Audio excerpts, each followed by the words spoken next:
It has become a tradition at our center on the Sunday closest to our 4th of July celebration to read the prayer that our founder Ernest Holmes wrote, the one that was first published in the Science of Nine magazine in 1953, I think it is.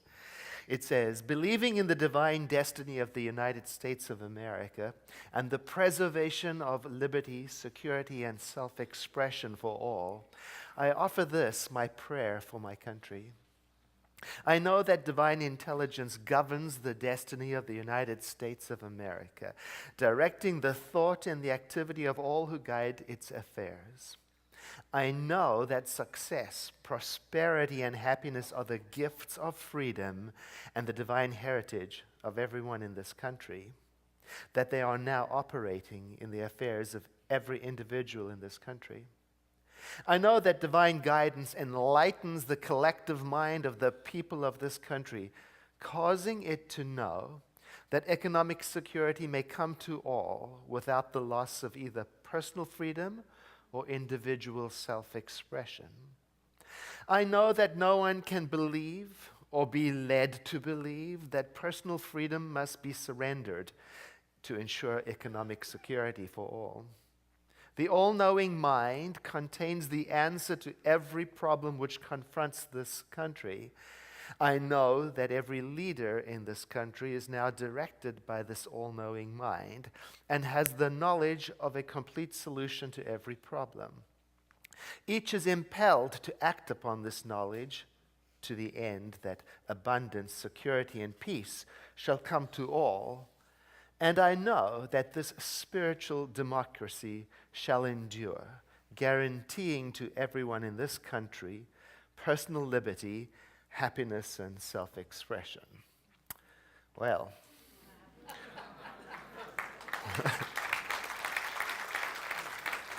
it's, you might be thinking, it certainly doesn't look like that, right? It's like, okay. Which is why it makes such a perfect introduction for our topic throughout July, because we're talking about healing as a revelation. And the idea behind that is that although things on the outside can get pretty messy, the divine remains exactly as it has always been. Even though things can break down out there and even become corrupt, the divine remains as it has always been. Even though my human mind can get messed up and overwhelmed with all the things and reactive and argumentative and defensive and worried and problematic, the divine remains just the way it has always been. And so healing may be thought of as getting clear on that inherent wholeness of the divine, no matter how things are looking on the outside, and letting that awareness of the divine's grace and beauty guide me in my actions, in my thoughts, in my words, in my relationships,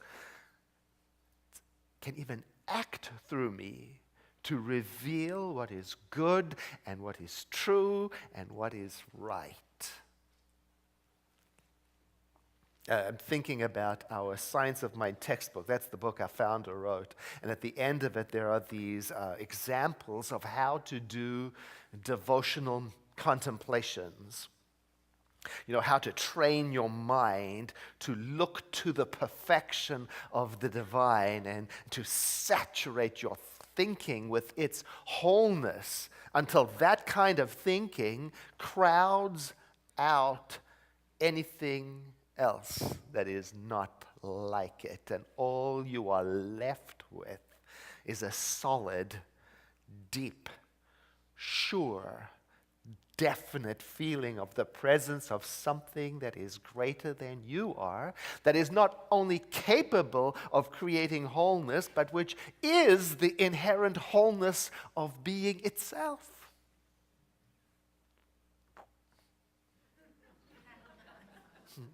So I took one of those devotional contemplations at the back of the book and I converted it into a series of affirmative statements. So imagine first thing in the morning or last thing in the evening, you're saying these things to yourself. God restores me to wholeness. The divine spirit within me is perfect. It is whole and it is complete. It is the spirit of infinite peace and it is within me. I recognize that spirit of the divine as the power that is moving through my life. It, being the divine, has no want and no fear. It, being the divine, has no limitation and no doubt. It, being everywhere present and all-knowing, is right here where I am. So I say to myself with this mind, there is that within me which guides me into harmony and love, and I let that divine spirit within me, using whatever method it may, restore me to perfect wholeness and perfect happiness, and to bring into my experience that which is good and true. Now, I don't know if you noticed, there's a key phrase in there, one that reveals the teaching of the science of mind. Using whatever method it may. Oh, we can't skip past that. Using whatever method it may. I let that divine within me, using whatever method it may, restore me to wholeness and happiness. You see, it's a reminder that the divine moves through everything, works through everything to reveal wholeness. So whether that is a pill or a physician or physical exercise or a diet or hugging a tree or something else we have not yet discovered or something else we have not yet considered or something else that has not yet been invented, something that is nevertheless available through the infinite, endless, amazing, creative genius of the universe. So, when I do my spiritual work, like when I'm praying for something, well, we ought to try not to place limits on how our prayers must be answered. We try not to outline how the divine must produce results. So instead, we try to adopt an attitude of openness to possibilities and the revelation of the wholeness that is always and already present. It's time to tell that story. You know it very well. It's been told many times. The story of the man in the flood who is sitting on his roof. You know that story. The water is rising and he sits on the roof and he prays to God to be delivered. Very soon somebody comes up to the house in a rowboat and says, jump in and I'll take you to safety. And the man says, I've got this covered. I've prayed to God. And the water rises, and very soon a motorboat comes by and says, jump in, I'll take you to safety. And the man says, don't you worry about a thing. I've got this covered. I've prayed to God for deliverance. Very soon the water's up to his waist. And a helicopter comes by and says, this is your last chance, and drops the ladder down. And the man says, I have got this covered. And as the helicopter pulls off, the man drowns. And sitting in the heavenly abode, he confronts God and says, what was that about? I prayed for deliverance. And God says, I sent you a canoe. I sent you a motorboat. I sent you a helicopter. What were you expecting?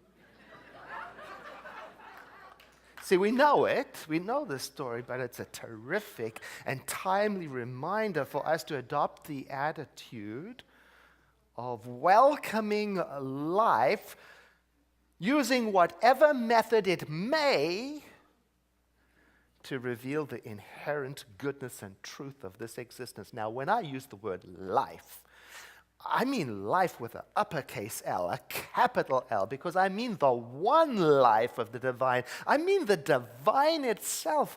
I mean the creative genius of the universe, and I mean to identify myself with that life, and I mean to call it my own and to quit second guessing it.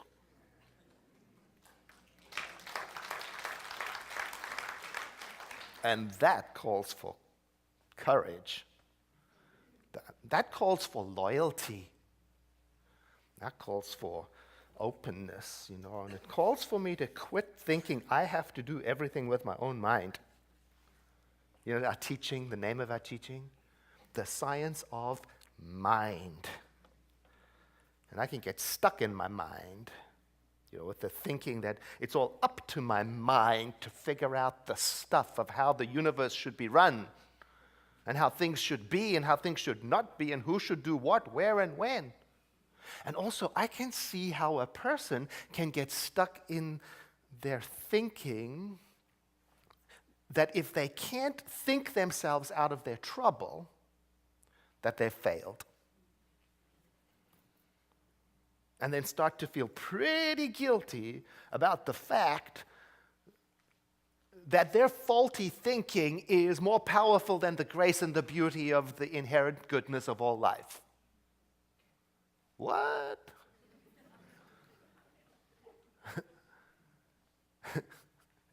Which it is not. Your most negative, destructive, corrupt thought is still not more powerful than the inherent goodness and beauty and truth of life. What? You see, I think what's happening, though, is life is trying every darn possible way to give itself to us completely without taking away our independence and choice and freedom. And it will not give up. So we ought not to. A canoe is coming.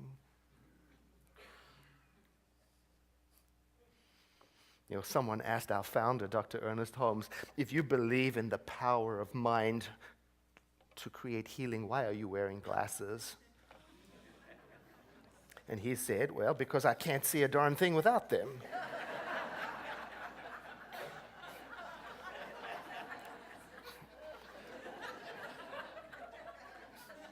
See, he saw glasses as one of the possible answers to his wholeness request. And through the glasses, he could see more of the wholeness of this creation in crystal clarity. If somebody asked him about medication, should we take medication if we believe in the healing power of the mind? He said, if the pill helps, take it.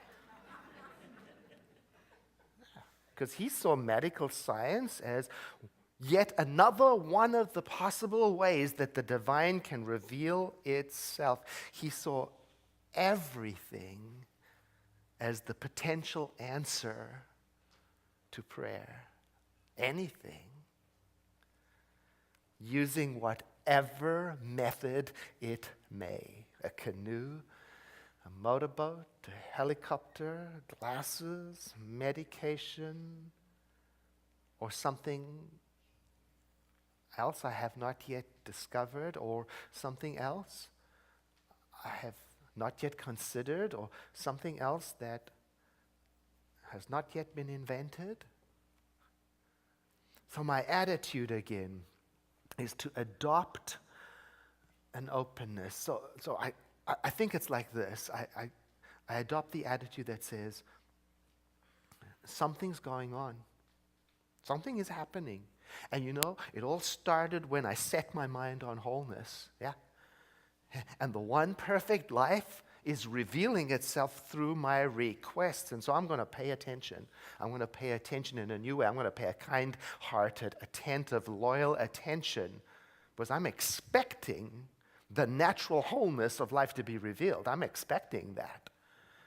And I know there are many ways that prayers can be answered, so I want to be available to them.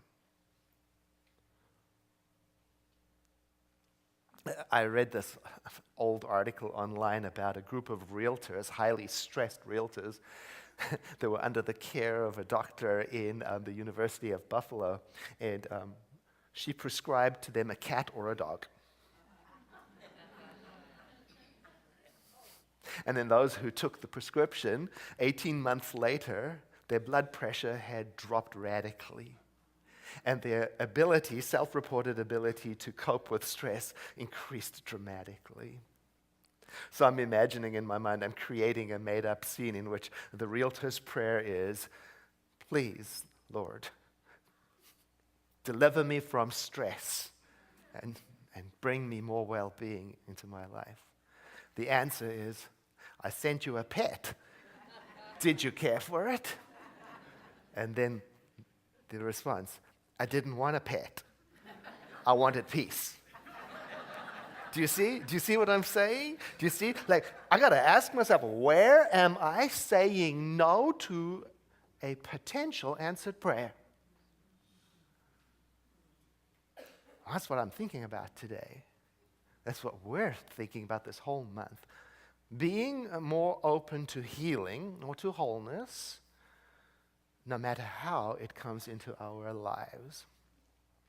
And at the same time, I want to remain authentic and real about those times when the process of healing and the process of growing is just awful.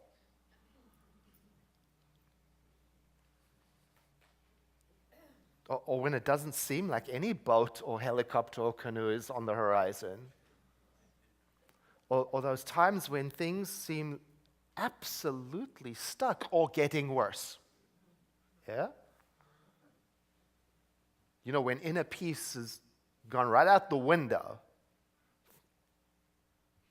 See, I want to know that there's a place for everyone at our center here, especially when we are feeling less than whole and perfect and complete and we feel messy. You see, because we teach that you and I, our thought is creative. And we teach that we participate in the creation of this world through our thinking. We teach that we have choice over our attitude and our responses. And do you know that we also teach, and this is the part that is often skipped over, we also teach that it is very important for us to be compassionate and kind with each other when we are facing and walking and working through those difficult challenges of life. You can't forget that. It's very important because when we are going through our stuff, we don't always look good. And we don't act our best, and we don't always behave like the high-minded spiritual beings we know we are on the inside. We have a temporary departure from our core of peace. I'm thinking of our nation right now. You may have noticed people are feeling stressed right now. Slightly edgy. Very easy for irritation to flare up. And it's characterized by a lack of focus and an inability to stay centered. And not everyone is showing up as high-minded or centered as we could. Stress will do that.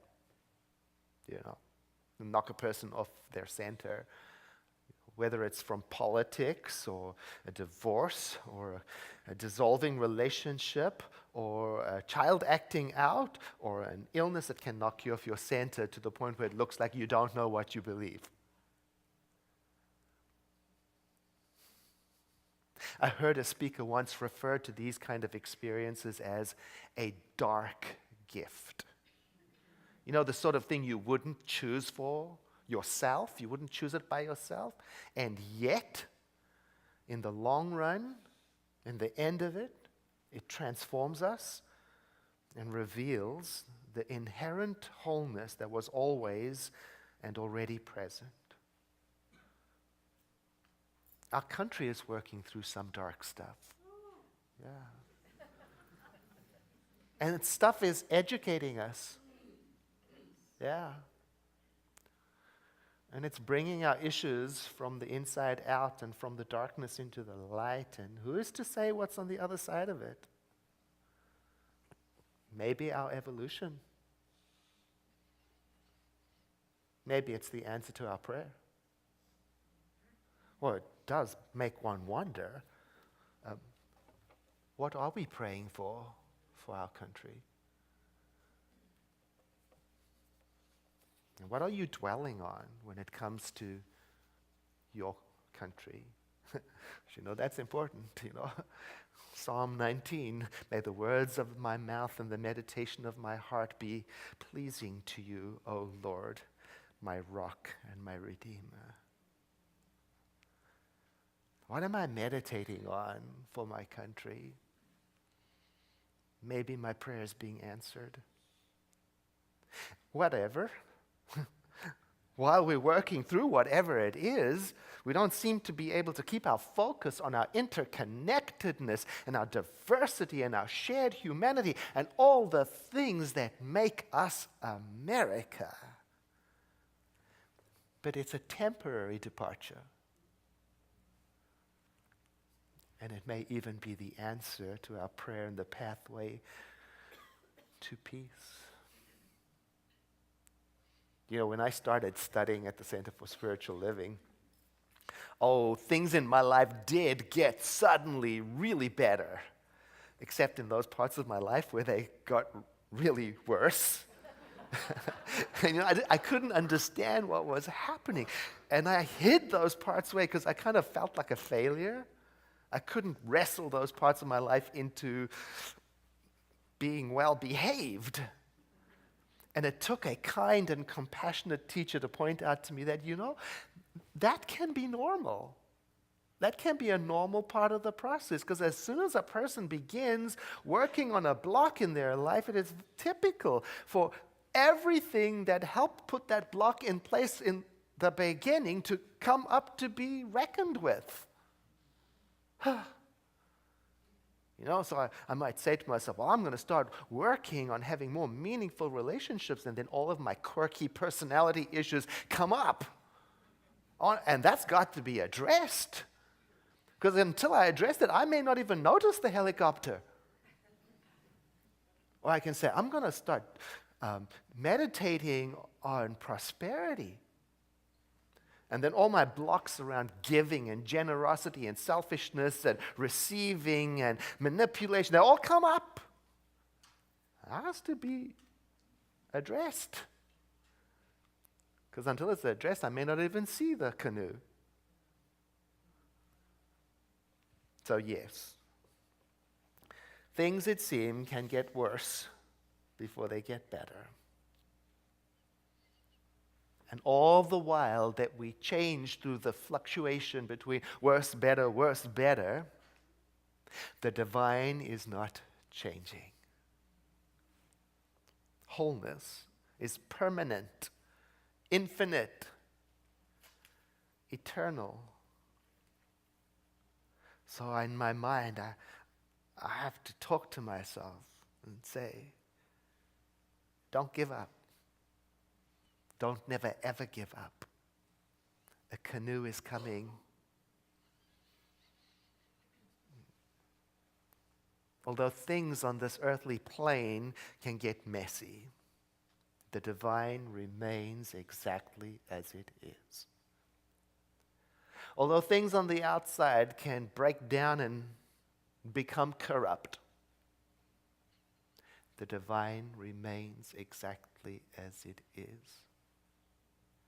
Although my mind can get confused, irritated, defensive, afraid, panicked,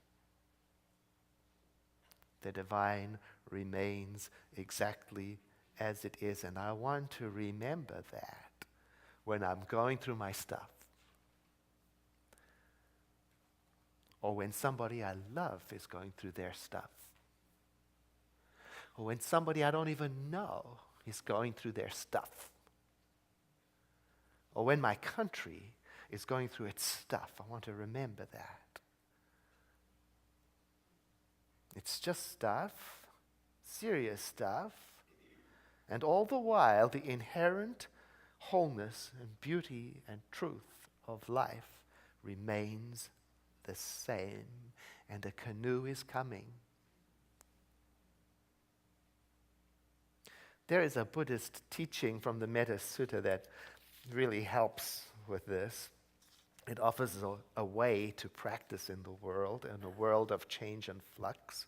It goes like this. Throughout the day, as you're moving around, pick on somebody. Just pick on somebody randomly. Look at them from a distance and say silently to yourself, "May you be happy." Or when you're in traffic, or you're standing in line in the market, just look around and pick on somebody. Pick on somebody you don't even know. And silently in your mind offer them this blessing, "May you be happy."